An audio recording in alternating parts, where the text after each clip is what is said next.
এই যে পয়সা থাকলেই বাড়ি, ফ্ল্যাট, দোকান, শপিং মল, ধর্মীয় স্থান সর্বত্র প্রচুর পরিমাণে মার্বেল এবং গ্রানাইট পাথর দিয়ে সুন্দর করে সাজানোর চেষ্টা চলছে।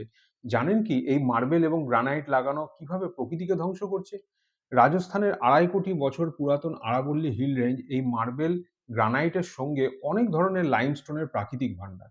কনস্ট্রাকশনের বাজারে এই পাথরের বিপুল চাহিদা এবং অন্যান্য খনিজের চাহিদা হওয়ার জন্য দীর্ঘ বছর ধরে আরাবল্লী পর্বতশ্রেণীর পাহাড়গুলিকে বৈধ এবং অবৈধভাবে খনন করা হচ্ছিল। এখানে দেখা গেছে অনেক ছোট ছোট পাহাড়কে কেটে একেবারে মাটিতে মিশিয়ে দেওয়া হয়েছে। এখানে পাথর ছাড়াও রয়েছে zinc, lead, silver, cadmium, tungsten, gypsum ইত্যাদি মূল্যবান খনিজ সম্পদ। এই বৈধ এবং অবৈধ খনন নিয়ে পরিবেশ কর্মীরা পৌঁছায় সুপ্রিম কোর্টের দরবারে।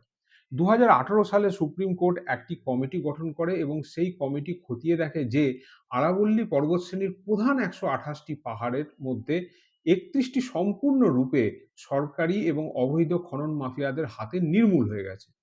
আরও ২০টিরও বেশি পাহাড় আংশিকভাবে ক্ষতিগ্রস্ত হয়েছে। সুপ্রিম কোর্ট ভারত সরকারের বন, পরিবেশ এবং জলবায়ু মন্ত্রকের প্রতিনিধিদের নিয়ে একটি কমিটি গঠন করে এবং বলে আরাবল্লী হিল এবং আরাবল্লী হিল রেঞ্জের জন্য ইউনিফাইড স্ট্যান্ডার্ড ডেফিনেশন তৈরি করতে, অর্থাৎ পাহাড় এবং পাহাড় শ্রেণীর সংজ্ঞা নির্ধারণ করতে হবে।